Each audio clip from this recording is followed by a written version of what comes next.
Get out in the sun here where you all can see me a little better. I was just on Periscope, announced to everybody that I was going to come over here at about this time and give a little history lesson. So you can look around here and see where I am. Yes, this is Temple Square in Salt Lake City, Utah. That's what this is. So I'm going to turn the camera around. Let me tell you about this building. Well, we'll come back to that later.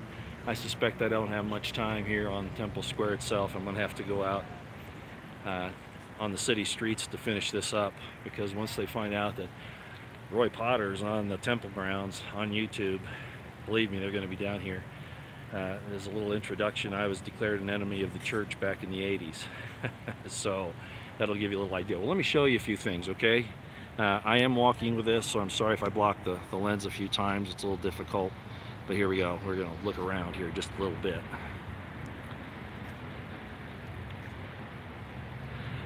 Very beautiful place. Flowers. It's always well groomed. This building over here with the silver top, that's called the Tabernacle. They used to hold their conferences in there every 6 months. They now do it back over here at the conference center, which looks a lot like the Hanging Towers of Babylon, actually. It's a huge building, but the overflow crowd goes into the Tabernacle, which is over here, and into other places around the world, stake centers, ward houses, you know, kind of like little churches, those types of things. The temple here, that was built starting in the 1840s. The granite in there, all of those granite blocks were mined, cut out of a quarry about 20 miles from here in Little and Big Cottonwood Canyons. Then they had to haul those stones all the way to here. It took them about 20 years to build this, as I recall. Maybe not quite that long, but something like that. It's an architectural wonder considering the time period, but so is the tabernacle. The tabernacle here, a lot of people don't know this, this was built from the top down. In other words, they did the roof and then built the foundation underneath it. There are no nails in this structure, at least not in the original. Everything was put together with dowels and the way they connected the joints. But it was extremely strong when they were done with it. I just wanted to show you a little bit so that you know a little bit of the history and you know what we're looking at here. That big tall building back there in the background, that is the current church office building. That's where all the administrative things happen in the church. I'm going to show you the First Presidency's building here in a little bit. That's where the president, the so-called prophet of the church, and his 12 apostles reside during the day. But let's look at the temple for a minute. I showed this on Periscope a few minutes ago, but I want to do it again now that the light is a little different. There is a lot of symbolism in here if you look. I can't show you the bottom symbolism. It's down below the fence line there. But you can see right in here there are phases of the moon. Do you see those? Let me see if I can bring those in closer, okay? Phases of the moon. Nothing wrong with this symbolism, by the way. Yes, it's Masonic, but that doesn't necessarily mean it's bad. There are other aspects of this. The sun is up there. You can see the sun on that level there. And then the Holy of Holies is up on the top, actually on the east side. We're on the west right now. They do have 5 stars over some of the windows. You can see that one right there, I believe. Right there. They also have the upside down ones, like that one right there above the window, if you can see that. I don't know if you can. I don't have enough zoom on here to really show you that, but there's the 5-star with the point down, 5-star with the point up. Let's get you where you can see it right there above that window. And the clasped hands over this window right here. Let me see if I can stop wiggling this camera. Can you see those clasped hands right there at the top of the window, down below the star, or down below the plaque? Losing, let's see if I can bring it back into focus here. All right, yeah, well, we're gonna lose the focus, it looks like. There we go. All right, so that's just a little bit of the background. So let's go for a little walk. And I'm going to show you some other things. And I'm going to be talking to you at the same time. Now, I had a long religious history several different types of religions as I was growing up. I ended up in the Mormon Church at the behest of my mother, who wanted me to convert to Mormonism for several reasons, back when I was in high school. But I continued my studies, like I always did, to find out truth. And I found out some things about this church that they didn't like I found out about. And first they tried to just keep me out of the limelight, keep me away from the members and other people. But eventually they had to excommunicate me. Long story, it's in my book, I Wed 3 Wives. But the reason why I wanted to do this today is because what you see here is an institution that preys upon the hopes, beliefs,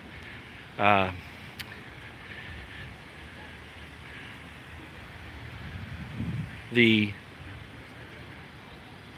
secret dreams that we all have of continuing a good life with those that we love.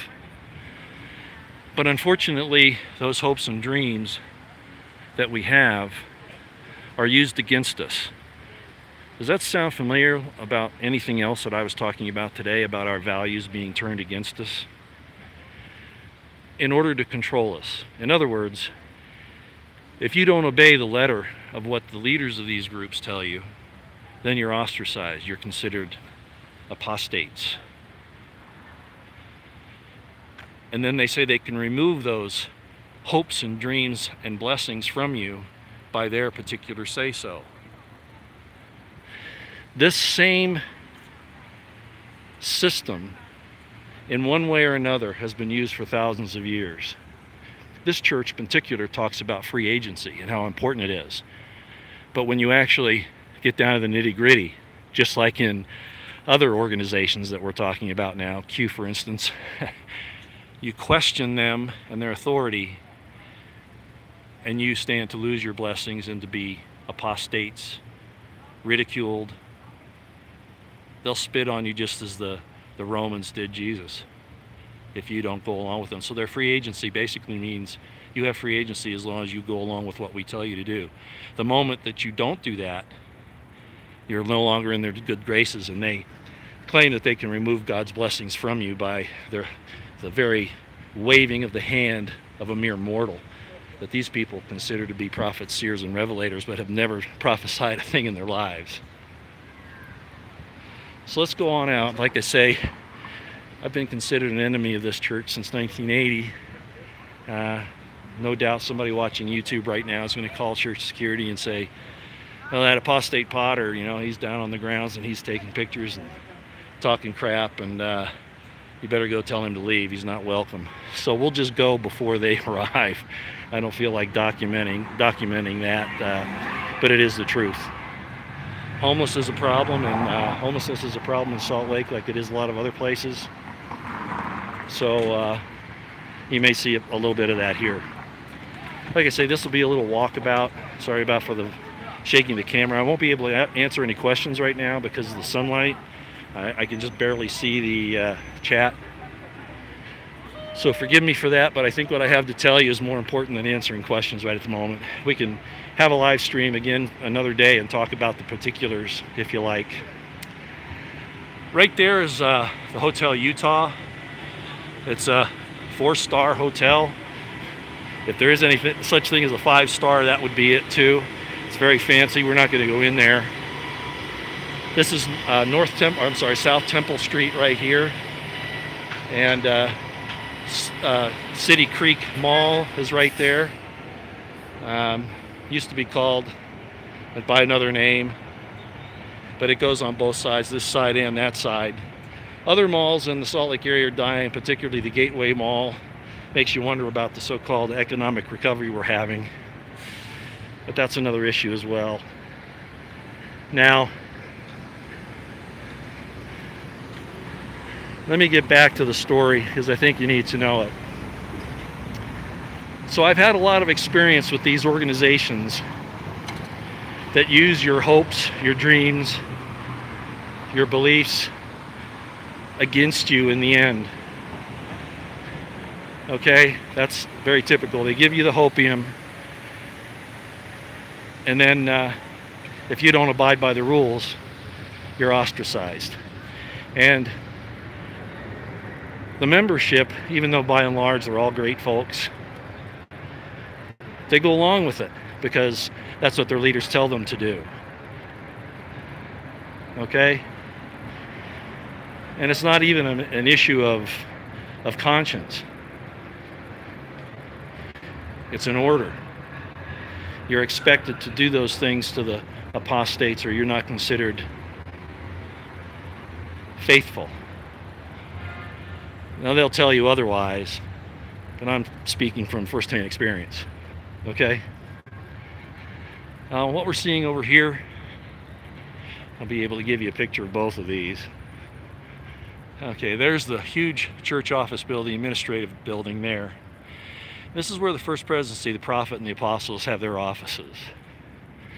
I spent some time in there with the Grand Inquisitor of the church, an apostle at that time by the name of Marky Peterson, who lied to me several times about the questions I had. And before I saw him, I actually saw his assistant by the name of Henry Richards, I'm sorry. And was told I had an evil spirit because I had questions. Okay?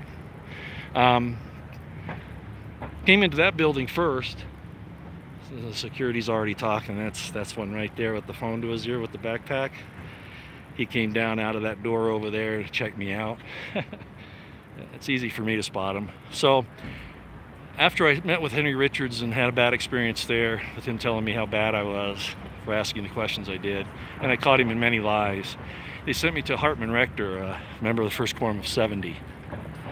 And I met with Hartman Rector in there, and I'm just going to say it because I said it in my book, he didn't find anything that I believed in to be bad. He just said, stay with the church, stay with the prophet, stay with the president.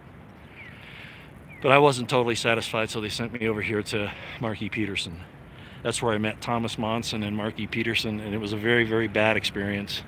Caught him in several lies, got thrown out of their office, and that's when I decided I was totally done. See, it's sort of like with the Q thing. I gave them every chance, you know? I gave them every chance to prove what they were telling me was true, and they couldn't do it, and they wouldn't do it. So then I had to speak out. Does that sound like a lot like what I did with the Q thing? The Q cult, how similar it is to the LDS cult? And it is a cult, because even though they say they believe in Jesus Christ, if you don't give more credence and honor to the president and prophet of the church than you do Jesus Christ, they can throw you out, and I've talked about that before. They even say to people who are trying to get back in the church, if Jesus Christ or God came to you and told you one vacated. Sound familiar? You Q-anites, sound familiar? This is Brigham Young's house. It's called the Beehive House. He had a wine cellar in here. But don't you have wine now if you're a Mormon, despite the fact that Jesus drank it. We could talk about it being, you know, pure of the grape without alcohol or not, but frankly, you couldn't have stored wine in the Palestine area without it fermenting. It had been impossible. That's why you don't put new wine in old bottles, because the fermentation breaks them. New wine in old animal skins, it'll burst them.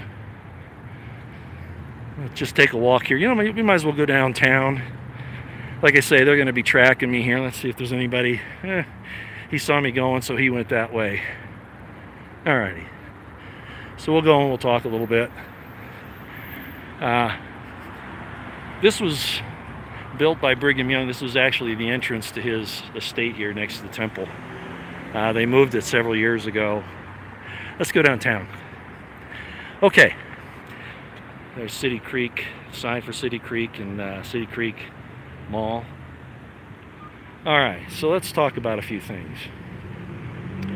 So I found out about these problems, and of course the Mormon Church wasn't the only one I did this to. I've been in the Catholics, although there the cult's a little different. It's a little harder to explain, but Jehovah's Witnesses, several Baptist, Methodist churches. Anyway, went through a lot of that. Learned a lot about how they operate. And as a result, I applied those same questions and studies and everything else that I did, much to my mother's behest. She knew President Eisenhower personally, worked for him when he was Supreme Allied Commander in Europe. She was his finance officer there in Britain. So at any rate, come from a background very steeped in all of this, okay? Well, those of you who know my background, you know that I got into some of the earlier principles of the church, and I'll say Christianity, although most of you won't want to buy that because you think Christianity talks about celibacy or, you know, some type of sexual purity that Jesus wouldn't know anything about, or at least not agree with, despite, you know, your understandings today. By the way, that used to be Hanson Planetarium over there, that old building there. I don't know what it is now. So basically, you know, I left the Army, went to the Murray Police Department. They found out about my lifestyle, but and they weren't upset with me for having girlfriends. That would have been okay. It was the fact that I had this belief that they had to control. The action they didn't care about. I was told by many of the guys that interrogated me that if I just called the girls that I called wives, I wasn't legally married to them, but if I just wouldn't call them wives, that it'd be okay. But if I didn't call them that, then I was dishonoring them, because they did make commitments, they did make covenants, they did make a marriage promise, even though it wasn't sealed by the state, which in Utah is considered a felony. And they did that just to get at the Mormons who didn't want to go along with the mainstream church. So really what they were trying to do is control your thoughts, not your actions. Sound like Comey? Remember FBI Comey saying they want to be able to get inside your head, even your thoughts they can have access to? Sound familiar? So at any rate, they excommunicated me, lost my job, a lot of struggle, a lot of interviews from all around the world, BBC, Japan, the Netherlands, Phil Donahue, ABC Morning, let's see, what do they call it? I can't even remember now, but it was on ABC. Morning news there, CBS Morning News, a lot of local stations in a lot of big cities, People Magazine, USA Today, on and on and on. No sense talking about it. The point is I became well known. I became even more of a public figure than I'd been in '78 when I was involved in some things in the Army that got me in some press there too. Not anything bad, other than I did testify against a general, a guy on the general's list, which didn't help my career in the military any. That's the federal building over there. In my book, I Wed Three Wives in the 90s. I went in there to meet Agent Johnny Turner of the FBI to give him a tape that I had of a general authority who admitted to me that they had tapped my phones, kept me from getting jobs, interfered with my Army career, all sorts of things. Got me out of housing that I was trying to rent, all sorts of things. And Johnny Turner said, you can give me this because you can trust us, we're the FBI. And I said, you don't know what you're dealing with, but go ahead and listen to this. I think things will turn out differently than you think. After you listen to the tape, he said, this is the best evidence of a civil rights violation I've ever seen, but now I see what you're talking about, to be honest with you. Yes, I'm going to send this on up the line to DC, but the FBI has former SACs, special agents in charge from around the country, and CIA and Secret Service people that work for the church security program, and this is going to get squashed. Well, guess what? It did. Not to mention the fact that my suit against Murray City in the state of Utah, I lost that case because the Supreme Court denied writ of certiorari. If you read my book, there was another case of another police officer who did the same thing I did, but without the additional defense of religious belief, which is an affirmative defense. But I had that as well. And he went back to work with full back pay and benefits, but I didn't, because these people here control a lot that goes on in the federal government. Before I'm done today, you'll know about that. So I don't know if I'm sorry, I guess the light here might be a little bit difficult for you to see things. This is downtown Salt Lake. We're just kind of meandering about here. Headed back over to, this is State Street here. Okay, The Capitol, you probably saw that in the last little bit I showed you. The Capitol is up on top of that hill back there. I think you probably saw it. If you go back, you'll see it. And then this goes on down through practically the entire state. That's why I call it State Street. Over here is Maine. We'll probably go into a couple of places. Let me get you out of the sun. So at any rate, I found a lot of evidence early on about misconduct, criminal and otherwise. Moral stuff that was happening in the church, particularly at the leadership level. And my book talks about some of that, but I'm going to bring up a couple of particular ones. In 1984 or so, 85, you can go look this up. Look up Mark Hoffman and the Salamander Letter. Mark Hoffman and the Salt Lake City bombings. I had a peripheral, actually a very close association with that, because I knew one of the people that was killed. I'd never met Mark Hoffman that I can recall, but he claimed to be a document dealer. And the church at the time was very concerned about documents that may reveal its true origins and how it really came about. There were the McClellan letters and some other things, and all of those caused them some trouble, because what they did was this guy Mark Hoffman was a forger. He forged almost all of these documents, would bring them to the leadership of the Mormon Church, including President Hinckley, who at the time was in the first presidency, like second in line to be the prophet, something like that, third in line, who later became president of the church. And the church was so concerned that what Hoffman was finding would be deleterious, denigrating to the church, that they bought these things, some prophets, seers, and revelators, because they were all forgeries, including one called the Salamander Letter, which basically changed the whole concept of what's known in the church as the first vision of Joseph Smith, where he purported to see Jesus Christ and God the Father. Well, that changed over a number of years to different things. But the bottom line is that at one point he claimed that it was a salamander that told him about this. Now that has some esoteric meanings. For those of you who are initiated in that, you'll understand that. So it really wasn't a problem under the circumstances, but I'm not going to go into that. But to the church, especially to Gordon Hinckley, it was a threat. So he bought these forged documents from Mark Hoffman. Well, later on, some people started finding out that these things weren't right. There was something wrong. The church had paid money for these things. So Mark Hoffman started to get investigated by some police officers even I knew. And Hoffman got scared. So two of the people that he dealt with, one of which I already mentioned, a guy by the name of Christensen, he made these bombs and he killed these people. Mike Christensen, or Mark Christensen, I forget his first name now, was one. The other was a lady who was the wife of one of the other document people that were trying to get this stuff, come up with the funds. Her name was Kathy Sheets.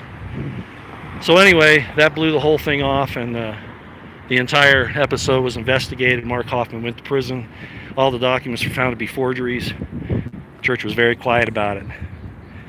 The police officers, when they went to interview Gordon B. Hinckley, he basically refused to talk to them. And the church lawyers and security assisted Hinckley in not talking to the police. I mean, there was kind of like a very rudimentary, superficial discussion, but nothing of any consequence. And then he never did it again. Covered it up. Now, if you'll follow me here, because I have to talk between the lines, I had personal information from attorneys' offices, etc., that I still have, of other leaders of the church involved in very immoral things. In my book, I Wed Three Wives, I talked about the situation where, well, first of all, there was a cherry farm. He owned a cherry farm and a cherry processing facility by the name of Garn Baum. That was his name. And the church basically stole his property. Well, through him, I was able to find out some other things, and again, some contacts in some attorneys' offices where these conducts, again, read between the lines here, occurred inside the higher leadership of the Mormon Church. Sorry about the breeze coming through here. Okay, I'm sorry about the breeze. Then I had to shoot back to a memory that I had when I was at the Murray Police Department. And there, a couple of the detectives told me about a senior member of the quorum of 12 highest authorities in the church, who had been found on a videotape in a concealed location because they had had some problems with some young people being assaulted by people in this particular area. And one of these people came to the forefront, and I'm not going to mention who it was, and you'll understand why in a minute. So I knew about that early on, okay, when I was a police officer at Murray. I actually knew the detectives personally who told me the story. And they told me where the tape ended up. It ended up at Salt Lake City Police Department evidence room. Well, why? Well, it was a task force, apparently, run out of Salt Lake City, and some of the Murray cops were part of it. But the fact of the matter is, this tape remained in this evidence locker. Nobody ever looked at it again until I ran into, and I can't say his name because I want to protect his family. The authorities know who it is, of course. I think he's died, which is another reason why it wouldn't do any good to say his name. But he was the evidence custodian. And he told me that this videotape, the evidence against this general authority, was taken out of the evidence room without his authorization, without his knowledge. It just disappeared. I have a sworn affidavit from him affirming that. All right? This is not something to play around with. Okay. I won't get into the details of my combat with the LDS Church and the state of Utah and how they're aligned together to ruin people's lives. And the federal government got involved in what as well, of course, because the LDS Church is a main funnel, a main fountain for CIA agents, FBI agents, etc. And no, folks, that doesn't mean they're going to be good, clean-cut kids. That means that they already understand and agree to doing whatever it takes to win. Machiavelli, the ends justifies the means. Never mind history, never mind the evidence. The institution must win at all costs. Again, I'm sorry for the wind. Let me get out of it. We're on Main Street now. I'm going to actually take you into a place here in a little while. I might turn this off and then come back on at some point. Let's go back north here a little bit. So, at any rate,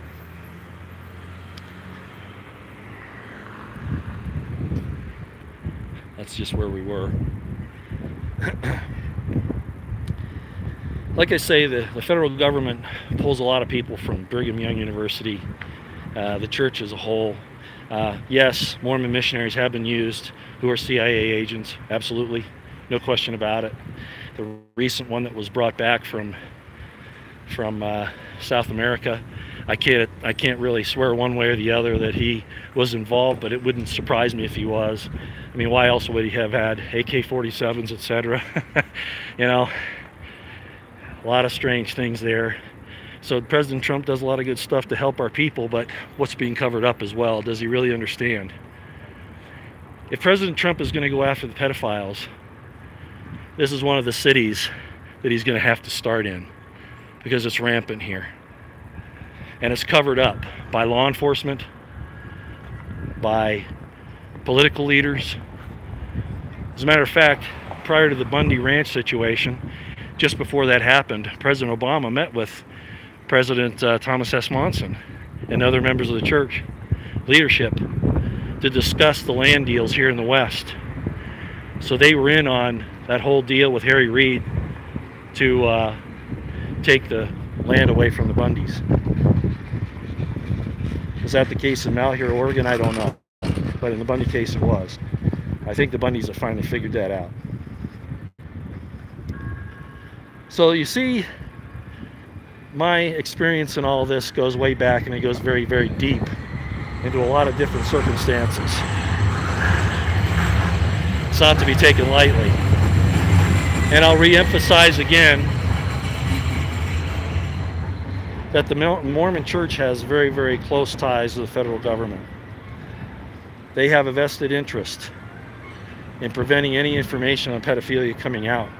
When I was doing the investigation on that that person in the 12 Apostleship, I was contacted by Senator DeCamp from Nebraska. DeFango seemed to think that he could poo-poo that by saying I wasn't listed in the book, but some things aren't listed in books, and of course my location and what I did would certainly keep me out of such a book. But Senator DeCamp asked me to help, and I actually helped him in certain aspects of the investigation. And yes, high-up church leaders were identified positively, without a doubt. It was all squashed. Senator DeCamp died a few years ago. Okay, so where are we going to end this? I'm going to explain why I've told you all of this. You cannot trust John Huber. John Huber is a member of the church. He's the U.S. Attorney for Utah. He is going to do what he is told by the people in that building I showed you a little bit earlier at 47 East South Temple, where the First Presidency and the Apostles' offices are. He's going to do what he's told from there. And of course, that's going to be the same thing with all of his instructions from Jeff Sessions, who obviously is covering up all of this. Okay? All of it. Why, out of all the U.S. attorneys in the country, would Jeff Sessions pick John Huber? Because they control, the federal government is in cahoots with and controls the Mormon Church leadership. Therefore, they can control John Huber. Sessions didn't make that choice in a vacuum. He knew exactly what he was doing to continue this. So that's why I'm very, very suspicious of that 757 that used to belong to Trump, which was bought by the DOJ, being seen in Little Rock, Arkansas, supposedly getting all this evidence. I wouldn't hold my breath, ladies and gentlemen. There's too much at stake. Money, power, control over people's lives and their very souls, which is what these demons want. They don't want you to have free agency. They want you to give them your soul. All right?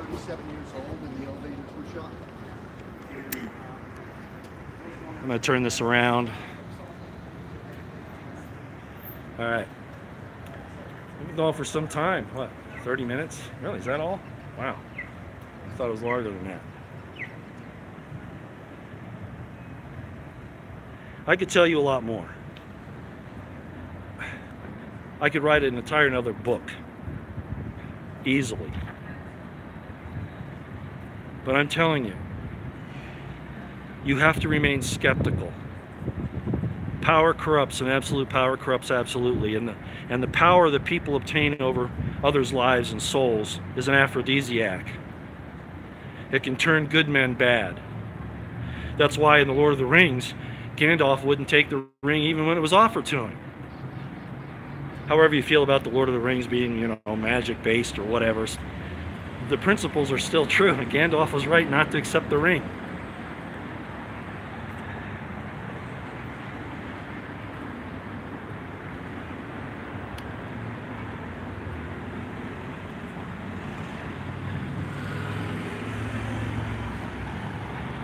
The followers of Q, by and large, just want answers. They want their hopes and their dreams fulfilled. Sound familiar about what I was talking about a few minutes ago? They want justice to be served. But Q isn't going to give it to them. It can't. Because first of all, it's not what it purports to be, representing Donald Trump or any member of the military intelligence community in good standing. It wants your money and it wants power over you.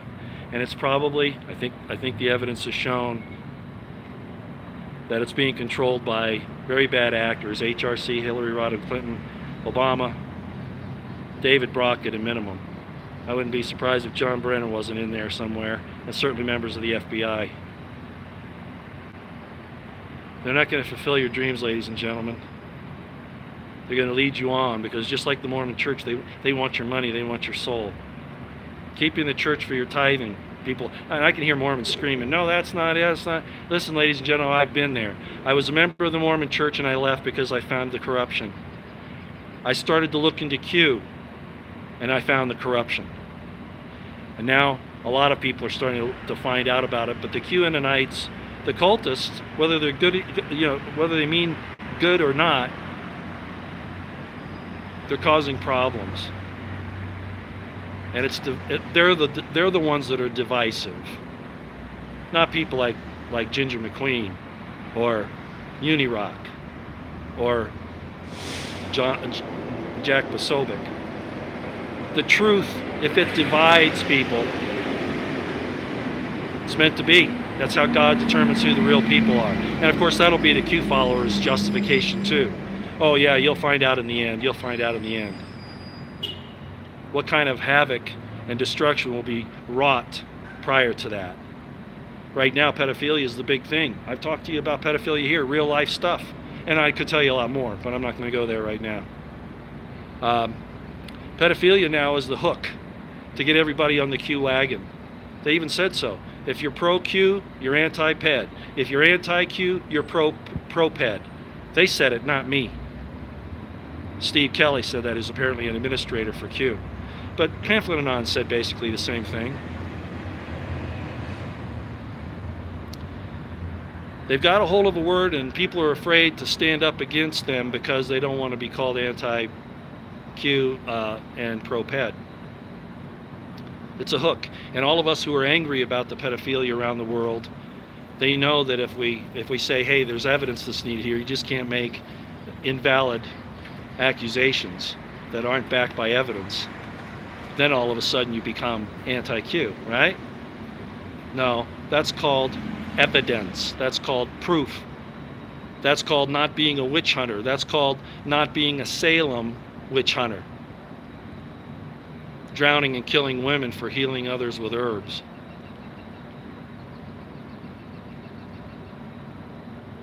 All right? What is this here? Tinfoil hat. Where's the magic underwear made? All over. They're different stores that the church runs where you can buy. They're called garments. Okay. All right. Well, let me sit down and see if I can find a place. We can probably just do it here. We'll just find a place to sit down. I'll answer a few questions. Then I'm going to hunt around for a place to go in and get a bite to eat. Maybe I'll wait for that. It's still a little early. Let's sit down here. Try to get out of the wind. I apologize for all the wind earlier. I know there's quite a bit. One problem that you have in cities are pigeon poop. So you got to be careful where you sit down. Yes, even here in Salt Lake. Ooh, I think I'll show you this scenery here. Look at that. It is pretty here with the mountains. You know, my place is up there in Wyoming. It's about 90 miles from here. But I spent a lot of time in Salt Lake City. There's not much culture up in Wyoming. Oh, in Cheyenne there is. In Jackson Hole and some other places. But by and large, they're just little towns, not much to do. Bars and Walmarts, which have taken over from the small little mom and pop shops, which is a real sad situation. Okay, let me sit down here and let's see if we can answer a few questions. Okay.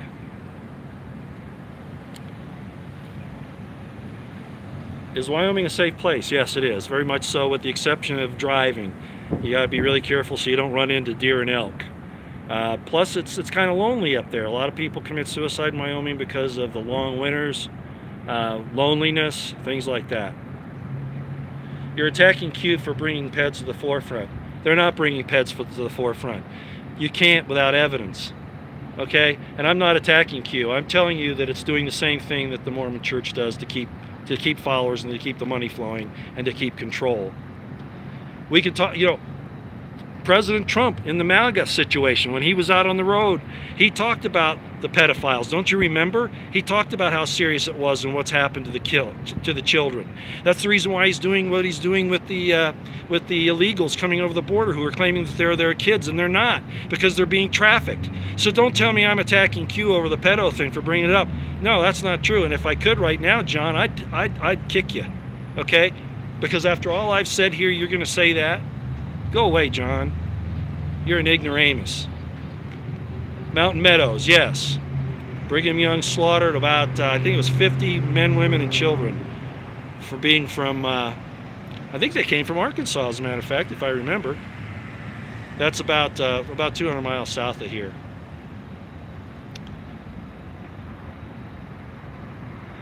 Good point, Scout Sniper. So do you think the Alex Jones blocking is a begging of a false flag in 10 weeks? You know, a couple of people have talked about that. Mike Adams of Natural News brought that up, who's a very intelligent guy. He sees things really well. It could be because that's silencing, you know, a communications corridor, right? When you go into combat, when you go into war, one of the first things you do is you destroy the communications and the logistical lines of your enemy. Isn't that what they're doing? So yeah, we're at a very dangerous time, and that's why I've always worried about Trump not taking severe action. Because now we're at a point where, you know, if something happens, how are we going to get the word out? You know, Alex has been telling us, as well as myself and other people for a long time, build up your other lines of communication that are outside the web. How many of you have done it? Probably not too many, right? Do I think Trump is part of the deception? I don't see how that could be. You know, I'm skeptical. Of course, I don't hold him in 100% trust, because I evaluate people based on the fruits of their labors. You know, judge them by their fruits. By and large, he's doing the right thing, but I am concerned about the deal that happened in Syria. I'm concerned about the fact that he's put off this whole thing with the First Amendment. I'm concerned that he said that with the shootings and things, that as far as the Second Amendment's concerned, go ahead and seize the weapons first and due process later. And that's just some of it. And then looking at the people that he's put in his administration. Yeah, okay, you keep your friends close and your enemies closer. And yeah, you might be revealing a lot of people, but how many people now have been hurt? We just had another one, Jenny. Oh dang, I forgot her name. The reporter that was found dead in the hotel room. Very suspicious. Like I've talked about before, though, the white powder sent to Trump's family turned out to be nothing, but it's a warning. John Brennan saying he's going to start killing people. Well, he didn't say that. Phil Mudd actually said that the government's going to kill Trump, right? But don't kid yourself. Antifas are there, the Antifa people, etc., are there soldiers on the ground who will do all this. You got to keep your situational awareness on high. What money is flowing to Q? Bitcoin, Patreon, big donations. There have been some situations that they've proven they've seen this stuff. People have looked into it, have the digital information of people selling their homes or not paying their house payments to give the money to Q. It's very bad. Yeah, the reason why that may have been a ploy with Corsi. We're not sure about that right now. It's starting to look that way. You know, looked like it was a fight when it really wasn't. But yeah, Q takes a lot of money, and then of course they said anybody that takes money off the movement is bad. Well, they're the #1 people that are doing it. Ginger McQueen, Unirock, Monograph, Jack Posobiec, 0 Hour 1, all of these people who have done all this research, all of it's coming out. All you got to do is look at it. Rooster Cogburn, I'm not a Q-Roy, if you remember it all. I remember you, Rooster. What a great name, you know, good old John Wayne and Rooster Cogburn, right? Out of True Grit. Yeah, again, you know, if people would use Q for information, that would be okay, but you see how it's evolved into a cult. And it's going to get dangerous. They've already started threatening people. They've threatened Ginger McQueen. They've threatened other people. Look at the situation with the fire starter. Now, you get crazies in every movement. That doesn't mean that the whole movement is necessarily bad, but in the in the situation with Q, This is supposed to be the end result, is chaos, is division, is attacking MAGA and the core. It is. Yeah, we might all still vote for Trump, but I'm not so sure. Leftist Marxism and Lucifer and these people in the cabal, they understand your psychology and they know how to do this. Things could change. That's why we need to remain skeptical. Okay. I don't care if Pamphlet's a stay-at-home dad. You know, there's a lot of issue being made about a lot of these people in Q having, you know, had to declare bankruptcy and stuff like that. Hey, you know, even Trump had to declare bankruptcy. I mean, let's get real. Now, yeah, that shows that there's some incentives to do something on the, you know, making Q an income deal, but we can't use that as really the crux of finding fault with them. You know, you find fault with somebody for not being able to stay alive in this financial fairy tale that we've got today. And for those people who are leveling those kinds of accusations, it could happen to you tomorrow. I think that's a weak accusation, and I think it's a poor one to make. Even with Tracy Beans, remember? I mean, you saw me talking to her and Baruch the Scribe, who is Paul Ferber. And on Tracy, I said, look, Tracy, you probably made these decisions, some of them based on income. I understand that. But that's not where the real problem was. The real problem is that you're not coming clean with what happened. Now, frankly, I think if she did, she would find herself admired in a lot of people's eyes. We'll see. Okay, whoa, it jumped. Yeah, that's what I'm saying, Rocky USA. Tracy Beans, I know she was involved at first because I was there. I just didn't join in with the CBTS. The closest I came was they invited me on their Discord, and I went there, but I was looking for things. I was watching. Okay. Look, who's this? John Beasley again. Do you even read Q? Listen, I was with Q from the start, okay? Just like I was with the Mormon Church. I could probably tell you more about Q than you could possibly even imagine, all right? I don't care what Q says now because the Q movement proved itself to be a farce no later than January 7th. Look at the early posts about Podesta and Clinton being arrested and extradited and, you know, Gitmo being readied for all of these. It was all bullshit. It's the hopium, the same kind of hopium that this church up here sells. And as soon as you step out of line and don't go along with the hopium, they lower the boom on you and call you a traitor or a betrayer or, you know, a pedo. All right? Hey, I don't care if they do take PEDs on. I've taken PEDs on. Trump has taken PEDs on. But they're doing it with people that don't provide any evidence. It's a witch hunt. What they're going to do is they're going to make the real serious investigations of pedos disrespected because of all the Chicken Little shit that they're throwing at you right now. You got to understand that.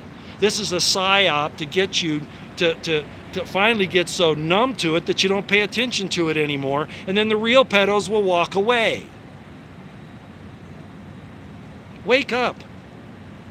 I'm telling you. You don't need to believe me. But I provided you with the proof. I've told you about it. Trump knew about the pedo thing long before Q came around. He talked about it early on. We didn't need Q to tell us. We don't need these actors to come out and play this game so that they can muddy the waters. That's called deception in military tactics. It's called feigns. It's called reconnaissance and force. And they're using military tactics in a psychological way. And too many of us are falling for it. We're being taken off the front line of the battle. Let me tell you a story. In World War II, remember the Battle of the Bulge? The Germans dressed up their people that looked like Americans that could talk excellent, perfect English. They put them in MP uniforms, American MP uniforms, and they diverted the columns going to the front and turned them away from where the fighting was. That's a military tactic. It was done there. That's a perfect example. Q is doing that as well. Q is performing the function of those Germans, those Nazis dressed up in American MP uniforms. That's what they're doing. There's no evidence in the Q stuff. There's nothing there. Those people haven't even made police reports. There's nothing documented there. It's all bullshit to get you tied up and emotionally involved, and you're not thinking. You're not thinking logically. Well, hey, even Q says think logically, but only if you think logically according to Q's standards, which is trust Q. It's bullshit. Roy, did you hear from Liz Crokin? No. Did she say she was going to get a hold of me? You know, I blocked anybody who was pushing Q. I blocked, okay, for a very good reason. There are some things coming down, and you don't want to have the Q stuff on your sites. You don't want to be looking like you're supporting Q currently at all. If you have people that support Q and they're tagging you on Twitter or on YouTube on a regular basis, you need to get rid of them. It's not a personal thing. It's not an attack on them personally. It's to protect you from what's coming down the pike. So Liz is going to have to get a hold of me some other way if she wants to. Okay?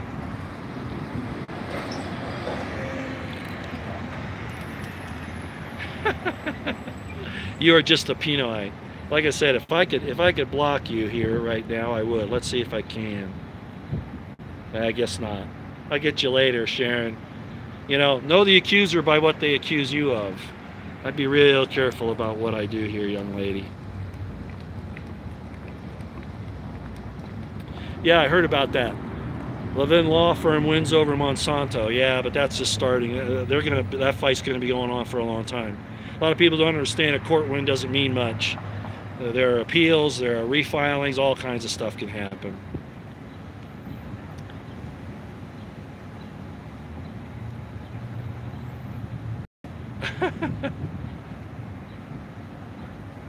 Yeah, I agree, Debbie Donovan.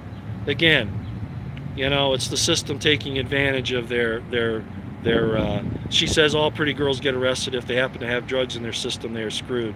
Yeah, I agree.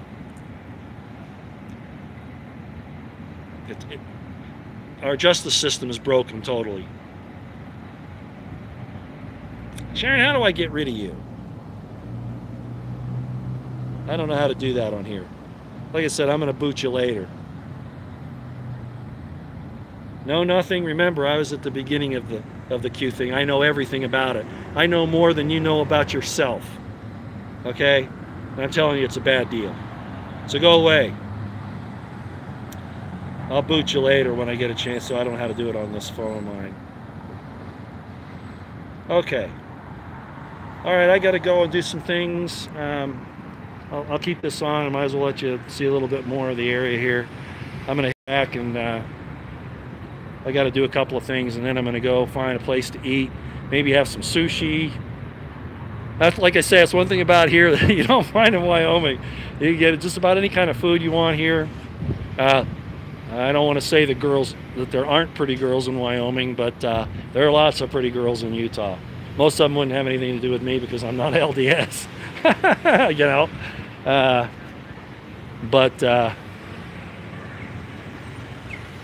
Yeah, there's a lot of nice people here, despite the problems that exist. So let's go across the street. That used to be a financial district there. It's changed now. A lot different than it used to be. We're well over an hour here, guys. Oh, here it is. This is where I'm going to come tonight. If anybody's in Salt Lake City, I'm going to be here later tonight. Oh, shucks. It's a sushi bar and grill. See that? Whoa, you can't. It's still looking at me. Sorry about that. Okay, yeah, it's kind of hard to see. Let's see if you can see it from this side. This is where I'm coming tonight. All right. Oh, shucks. Sushi bar and grill. Let's go take a look. I will be back here, I don't know, sometime this evening. I never give my exact whereabouts and time, but yeah, this is where we're going to come. Oops, please use other door. Read the sign. So this is it. Mind if I take a few pictures? For me. Oh, sure. Can I see ID first? I got to show ID. Can you believe that? That's okay. I'll be back in about an hour and 8. I just want everybody to see it. I'm not staying. I'm just taking pictures. By the way, in Salt Lake City, it's illegal to be an adult. There was a radio announcer that used to, a radio personality. Let's see if you can see that in there. Not just me. I think his name was Barbera. Barbera, I think his name. He used to interview me on KSL. That's the big news station here in Salt Lake. One of them. And his big thing was, Roy, you got in trouble because it's not legal to be an adult in Utah. And it's changed a little bit because, you know, it's a little more diverse society here now. I hate to use that word. I mean, as far as politics is concerned. But it's true nonetheless.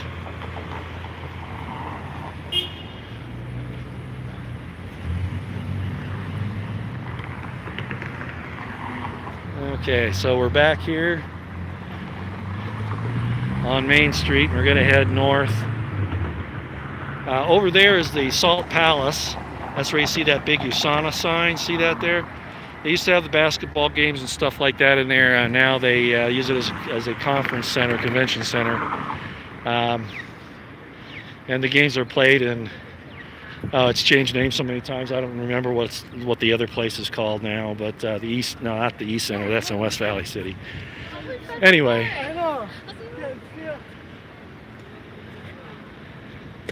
Well, I hope you all have found this of some interest. Like I said, I could get into so much detail. I could talk for hours, for days on end, probably for weeks. Bring out positive evidence, but most people like to be fooled. Most people like to have things simple. Isn't that what Proverbs says? Psalms, Isaiah. Teach unto us things that are easy to understand. Teach to us lies and deceits so that we can have it easy. Not have to have responsibility, not have to think for ourselves. That's what our society is.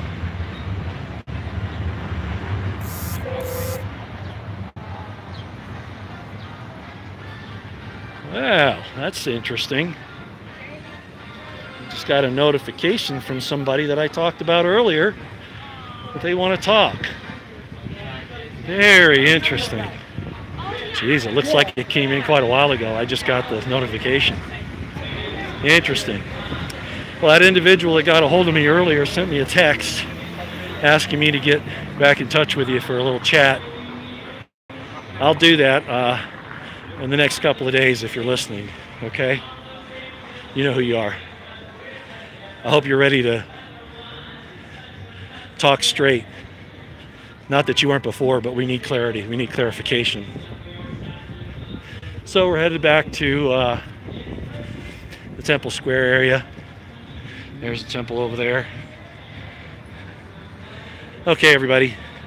I'm going to sign out. When I get to dinner, I'll probably dial you back in so that you can ask a few questions while we relax. All right? Thanks for coming. God bless you and yours. God bless Donald Trump and all of his righteous endeavors. And may the Spirit of the Lord descend upon him and give him the spirit of discernment that he will know the right from the wrong and have the courage to do the right thing. Out here for now.